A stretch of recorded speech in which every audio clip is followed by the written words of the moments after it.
like we think. At least I think we're very culturally similar countries. So you but think you can just do your same small things. I've been there. I've been there, Adam. Oh, this is crazy.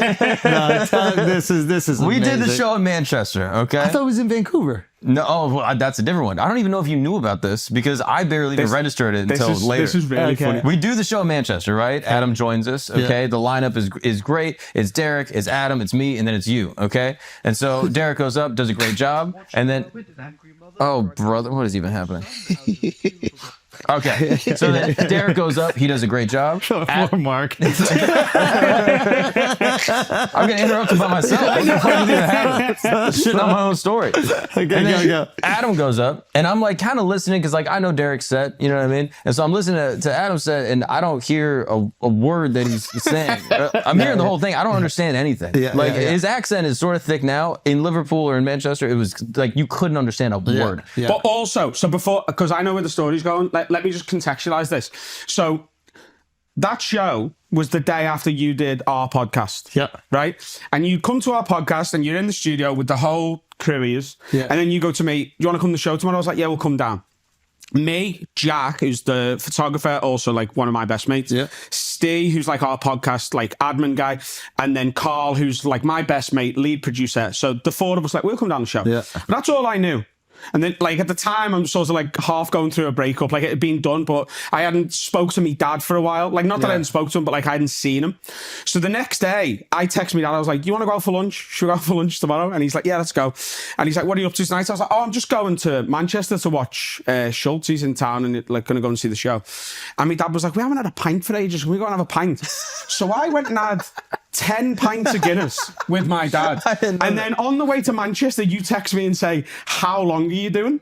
Like, how long do you want to do tonight? Oh, I thought you knew that I was inviting you to do a spot. But wow. like you're very casual with stuff like this. Yeah, in your head, true. you're like, oh, I've got a friend who lives down the road. Of course he's going to do a set. Yeah. In my head, I'm like, I'm just going to watch. You've got 2 openers with you already. That's probably enough for you. Yeah. Like, I'm just going to watch. I'm having a night in the theatre watching a friend of mine. So I'm in the car and Carl's driving us and I'm like, I was like, oh shit. I was like, well, I'm not doing the show. Yeah. So I was like, I'll do it. And I turn up to Manchester and Tanya goes, can I get you anything? And I was like, I need 4 bottles of water. And then I walk in the dressing room and you're all fucking meditating. Oh, that's right. We're asleep. Oh, we were... So I'm like, oh God. So I spent meditating. Jet lag is fucking dude, that's so funny. Yeah, we turned all the lights out, we put like the thing down, and then we all try to take a nap. And then Adam comes in, 10 Guinness teeth, like, what the fuck is this? So I'm like, right, I really need to sort my head out here. But then, like, whenever I'm talking to you guys or if I'm on stage in the States, my accent softens quite a bit. Yeah. This is softened. This is so He's doing an softened. American He's accent. articulating. I honestly think I sound like Jay-Z right now. That's what I'm trying to do. I thought I'd be coaching some this shit. This is how you talk to the police. But in Liverpool and Manchester especially, like for the crowd, I know I can just lay in. I can just let go. So like what would normally take me, 20 minutes to do out here, I could probably do in 10 in Manchester. So I go on and I'm doing my set. And I don't know whether you want to tell the rest of the story, but I have a joke in my set at the time about a girl, I'm breaking up with her and I'm happy to see her go, so she's trying to upset me. And she said, while we were together, I've faked like half of my orgasms. Yeah. And I'm like, that's a compliment. Like, like half fucking, that's a hormone every 2 balls. Like, it's fucking insane. But Mark's got a similar bit about like proving that I'm good at sex, like why I think I'm good at sex. And he went on straight after me because he couldn't understand the word I was saying. He does that joke and the whole room's like, that last guy just did that. He fucking set me up. At the beginning of the set, I'm like, this is fun. This is a good show. In case any of you guys only speak English, I'll do this version of the joke. And I get to the middle of it, and that joke just gets nothing. And I was like, that's weird. And then I'm thinking in my head, like, did I forget the setup? Did I fuck up the joke? Dude, and then I'm doing funny. the rest of the set thinking, like, I don't know any of these jokes. It's just 3,000 people going, why has he just done that?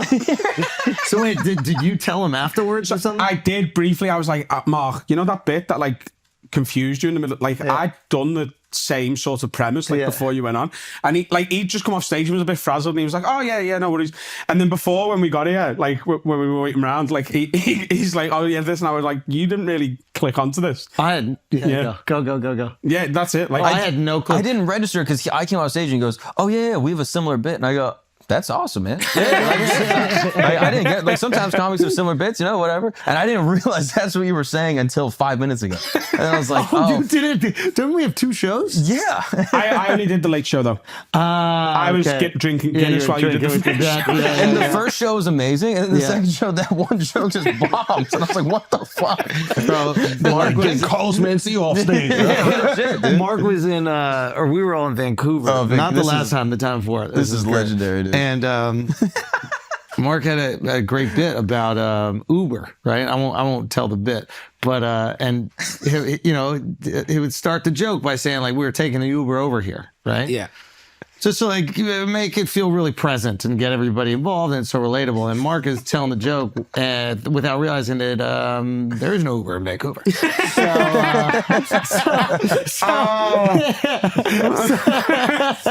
that not only they're looking at him like, you did not take a fucking Uber here. that would kill me, because it doesn't just ruin that bit. The whole audience then goes, "This guy's full of shit." Yeah. He's not even married. Okay. He doesn't even have a huge dick. Okay. That joke wasn't real.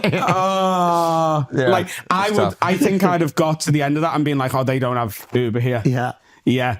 There's a handful of times because I come out here now like a couple of times. You did actually realize on stage. This is how dumb I am. I didn't even realize it. I had to get halfway through the bit that I'm bombing through, and someone goes, "We don't have Uber." They told you. They told them. Because I was like, maybe I'll muscle through it and kind of get them back. Or something. We Uber here from Seattle. That's a big fucking long drive.